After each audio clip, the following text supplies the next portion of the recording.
Damos comienzo a un nuevo comentario bíblico expositivo, Servidores de Dios. Quien te habla es Manuel Cornejo. En esta ocasión estaré compartiendo en el Evangelio de Mateo, capítulo 9, versículo 26, donde dice: «Y se difundió la fama de esto por toda aquella tierra». Jesús había dicho a los padres de la niña que no extendiesen la noticia del milagro, como señala el Evangelio de Marcos, capítulo 5 y versículo 43.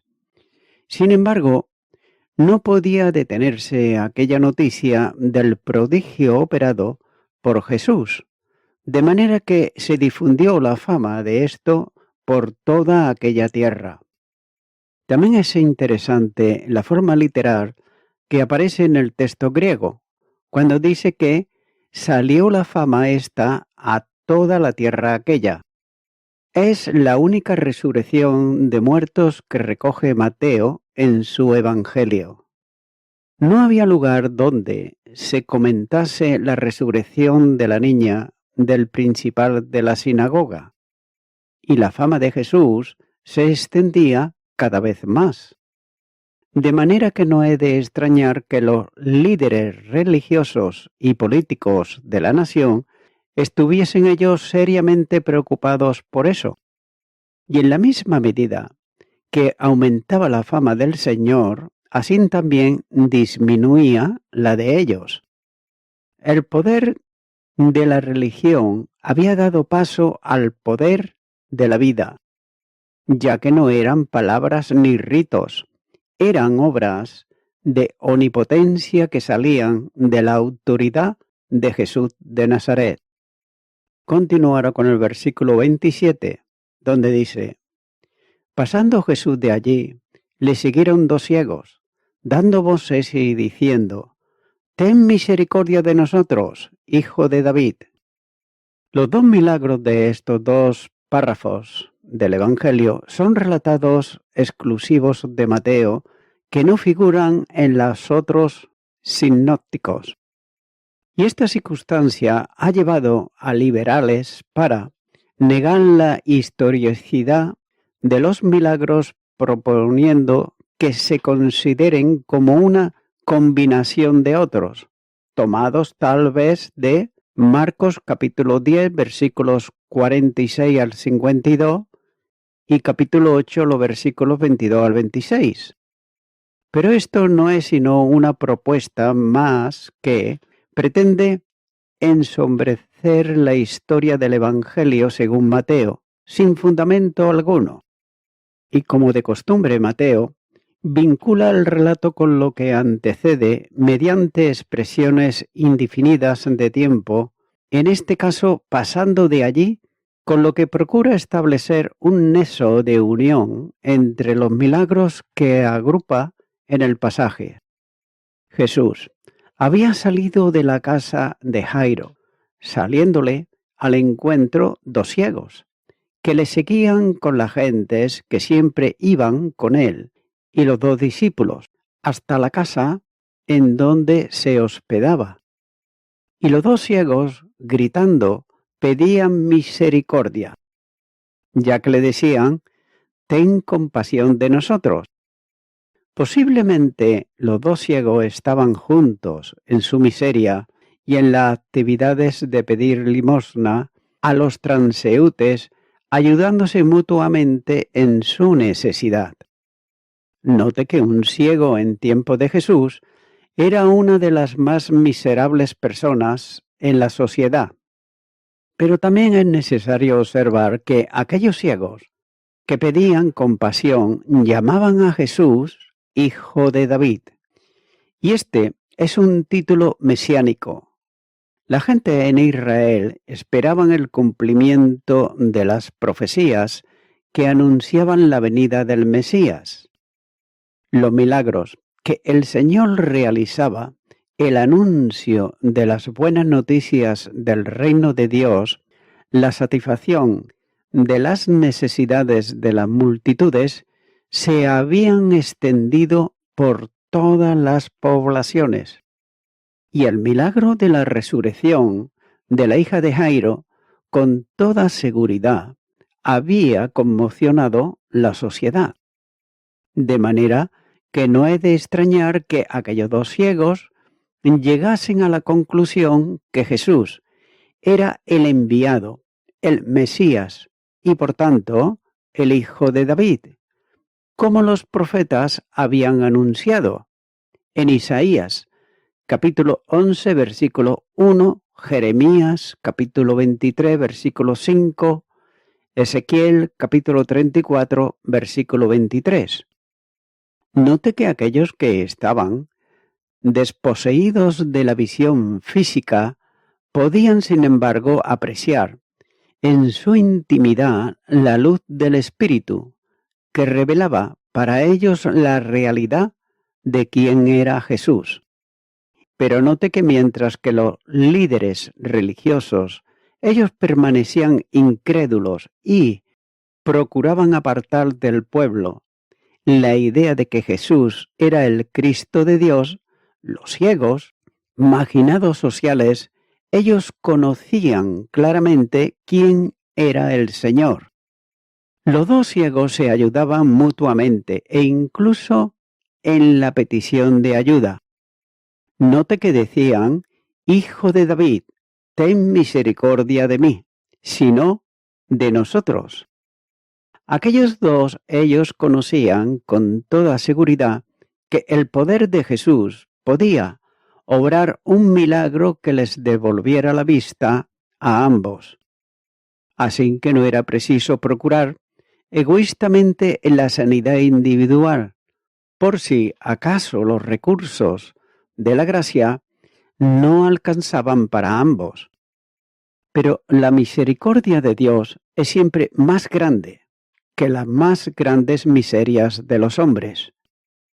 Continúo ahora con el versículo 28, donde dice, y llegado a la casa, vinieron a él los ciegos, y Jesús les dijo, ¿creéis que puedo hacer esto? Ellos dijeron, sí, Señor. Cabe preguntarse por qué Jesús no atendió la súplica de los ciegos durante el camino, ya que ellos gritaban pidiendo compasión, pero aparentemente no se detuvo para atenderles. Tal vez esperó llegar a casa para que aquellos dos ciegos llegaran a entender mejor el milagro que iba a restaurarles la vida, permitiendo que le siguieran durante el camino e insistiesen en la súplica, porque aparentemente no les prestaba atención. Así pues, nuevamente Mateo sigue su línea habitual de y determinación, sin decir de qué casa se trataba, el lugar de donde llegó Jesús, ya que simplemente escribe y llegando a la casa. Pudiera ser la que Pedro tenía en Capernaum, pero note que no importa el lugar, sino el hecho que Mateo relata lo que debe de considerarse. Los ciegos ellos entraron en la casa tras Jesús, y en modo alguno fueron rechazados. El Señor había venido para buscar y salvar lo perdido, como dice el Evangelio de Lucas, capítulo 19 y versículo 10. Y además, para dar luz a los que viven en tinieblas, abriendo los ojos a los ciegos como había sido profetizado. En Isaías, capítulo 42 y versículo 7, donde dice, para que abras los ojos de los ciegos, para que saques de la cárcel a los presos y de casas de prisión a los que moran en tinieblas. Así pues, siguen insistiendo en clamar por la misericordia y la oración de ellos va a recibir respuesta de parte del Señor. Jesús demanda una confesión de fe de aquellos dos ciegos. No necesitaba preguntarles cuál era el problema para el que pedían solución, porque los gritos de ambos se hicieron patentes durante todo el camino. La pregunta de Cristo era bien precisa y debían testificar si realmente creían que Él podía hacer aquello que estaban pidiendo. Y note cómo nuevamente la fe se presenta aquí como el modo instrumental de recibir las bendiciones y favores de Dios. Y no es que la fe en sí misma tenga poder para hacer algo, pero es la expresión que acepta sumisa y reconoce que Dios es poderoso para hacer aquello que se desea mucho más allá de lo que puede imaginar la mente y expresar las palabras. Efesios capítulo 3, versículo 20 dice: a aquel que es poderoso para hacer todas las cosas mucho más abundantemente de lo que pedimos o entendemos, según el poder que actúa en nosotros. Ahora bien, cabe hacerse algunas preguntas. Por ejemplo, ¿vinculaba el Señor la sanidad a la fe? Otra pregunta, ¿lo hizo siempre? Y también, ¿es necesaria la fe de la persona para que Dios obre un milagro?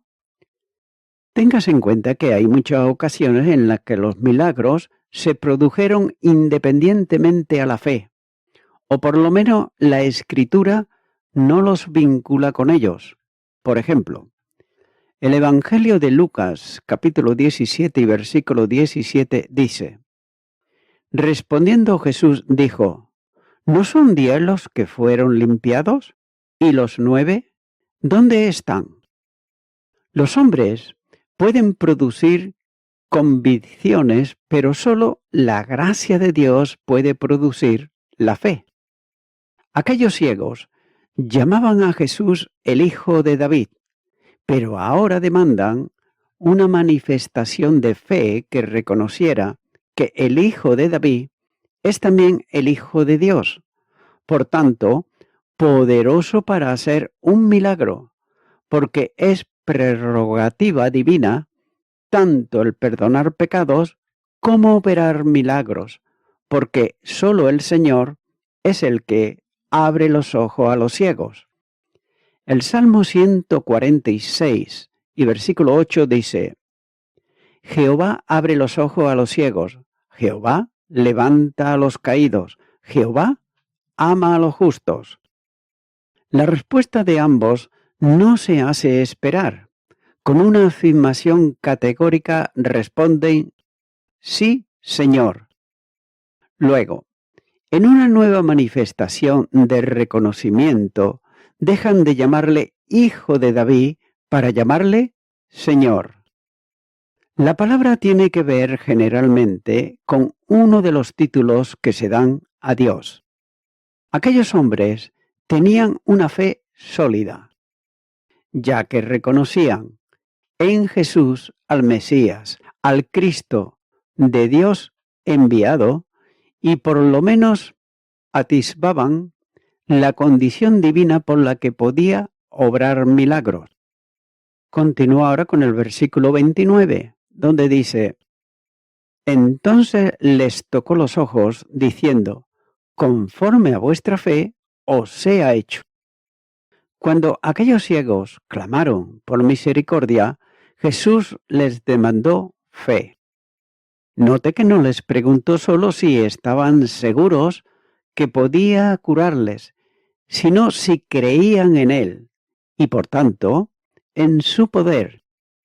A esta fe remite Jesús la curación de aquellos dos hombres, ya que habían creído en Él y su poder resolvía para ellos la situación en que se encontraban. El contacto cariñoso de la mano de Jesús vuelve a manifestarse nuevamente aquí, ya que se había extendido antes para tocar al leproso, más tarde a la niña muerta y ahora a los ojos de los ciegos. Mateo dice que entonces tocó los ojos de ellos. Sin embargo, el Señor vuelve a llamar la atención sobre la necesidad de la fe. Conforme a vuestra fe os sea hecho. Es importante entender que quien se acerca a Jesucristo debe de hacerlo con fe. No importa cuánta sea la fe que tenga, pero ha de ejercerla depositando la confianza en Él, ya que no solo es necesario en situaciones extremas, sino en el curso cotidiano de la vida cristiana. La única manera de ser vencedores es por medio de la fe. La primera carta de Juan, capítulo 5 y versículo 4 dice: porque todo lo que es nacido de Dios vence al mundo, y esta es la victoria que ha vencido al mundo, nuestra fe. La fe es el modo instrumental de mantenerse en triunfo en la vida cristiana. El creyente, depositando la fe en el Señor, se entrega a Él, esperando recibir de Él cuanto sea necesario. Jesús demandó para los discípulos la misma fe que tenían para con Dios. Evangelio de Juan, capítulo 14, versículo 1, dice: no se turbe vuestro corazón, ¿creéis en Dios? Creed también en mí. También es preciso entender que sin fe es imposible agradar a Dios. Hebreos, capítulo 11 y versículo 6 dice: pero sin fe es imposible agradar a Dios, porque es necesario que el que se acerca a Dios crea que le hay y que es galardonador de los que le buscan. Note que Dios trata a los creyentes conforme a su fe, no según su imaginación, no según sus experiencias, no según sentimiento, objetivos o subjetivos, ni tan siquiera según su profesión. Lo hace solo según su fe. Y también será bueno para cada uno hacer propia la oración de los discípulos. Señor, aumentanos la fe. Lucas capítulo 17, versículo 5. Porque muchas veces a nuestras peticiones personales oiremos la voz del Señor que nos dice: conforme a vuestra fe os sea hecho. Continuará con el versículo 30, donde dice: y los ojos de ellos fueron abiertos, y Jesús les encargó rigurosamente diciendo: mirad, que nadie lo sepa. La petición de los ciegos tuvo la respuesta que ellos demandaban, ya que los ojos antes cerrados a la luz fueron abiertos. ¿Quiere decir esto que los que antes eran ciegos, ahora, por el poder de Jesús, habían recuperado la vista? La fe de aquellos dos era una fe firme, ya que creían que Jesús podía sanarlos, y fueron sanados conforme a aquella fe. Ellos habían reconocido y lo declaraban como hijo de David, el Mesías esperado. Mientras que por otro lado, los fariseos y otros líderes religiosos tenían la evidencia de que era el Mesías por las señales que hacía, pero sin embargo lo negaban. Estos dos necesitados entendían y declaraban que lo reconocían como el Mesías, hijo de David. Ahora bien, ¿hasta dónde alcanzaba su conocimiento? No podemos saberlo, como tampoco podemos saber hasta dónde llegaba su fe. Sin embargo, si esta fue suficiente para que se produjese el milagro, no debe de haber tampoco duda de que el reconocimiento que hacían de él como hijo de David era lo suficientemente sólido. Jesús, con cierta severidad o tal vez con rígida autoridad, como se aprecia por el verbo usado en el pasaje, prohíbe a los ciegos que difundan la noticia de su sanidad. Y Jesús les advirtió firmemente: mirad, que nadie lo sepa. Las razones que Cristo tuvo debían de ser las mismas que para obras reservadas hechas en relación con otros milagros, como ya se ha considerado anteriormente. Un milagro más, como este, añadido a los otros que se habían producido, podría saturar el espíritu de las gentes y levantar un alboroto para hacer rey a Jesús. No debe tampoco de olvidarse que aquellos hicieron un reconocimiento público de él como Mesías, llamándole Hijo de David. El Señor hizo a los dos ciegos una reconversión enérgica, semejante a: os prohíbo terminantemente que divulguéis esto. Y voy concluyendo con esto. Estos dos ciegos fueron las primeras personas en el Evangelio de Mateo que se dirigieron a Jesús como el Hijo de David, ya que con esas palabras ellos lo reconocieron como el Mesías esperado. Obviamente, esperaban que Jesús le devolviera la vista, pero todo lo que le pidieron fue que tuviera misericordia de ellos. Ellos estaban dispuestos a dejar que Él decidiera lo que iba a hacer por ellos en su misericordia. Y aquí, otra vez Jesús mostró su preocupación por las necesidades espirituales, así como por las físicas, y el trato de la manera más provechosa. Note que Jesús llevó a los dos ciegos adentro, donde estuvieron apartados de la interrupción de otras personas, ya que allí dentro les preguntó sobre la fe en Él y le dio la oportunidad de confesar esa fe. Entonces, procedió a devolverles la vista.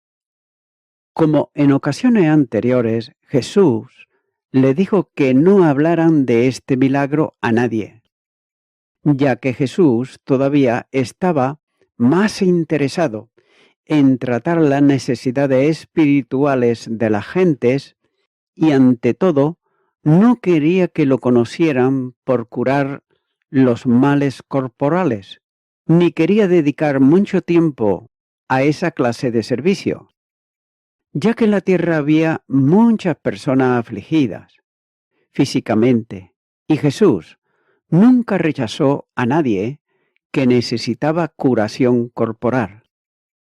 Amigo y amiga oyente, por otro lado, todo el mundo necesita curación espiritual, y esa era la misión y el mensaje principal de Jesús en aquellos tiempos y en los días de hoy también, ya que Jesucristo resucitó de entre los muertos y Él vive. Esto quiere decir que Jesús está interesado por la salvación de tu alma, y Él quiere hacerte el bien de sanarte de la enfermedad del pecado, de manera que si tú vienes a Él creyendo, como estos dos ciegos creyeron por fe en Él, obtendrás la salvación y la vida eterna. Así lo señala su palabra. De manera que te invito, mi amigo o mi amiga oyente, a que puedas hacer una oración de fe en este momento conmigo. Repite y di: Señor Jesucristo, vengo ante ti, deposito mi fe, creo que tú eres el Hijo de Dios, que dites tu vida en la cruz del Calvario. Creo que tú tienes todo poder para perdonar mis pecados, de los cuales me arrepiento, y te pido que vengas a mi vida y me salves.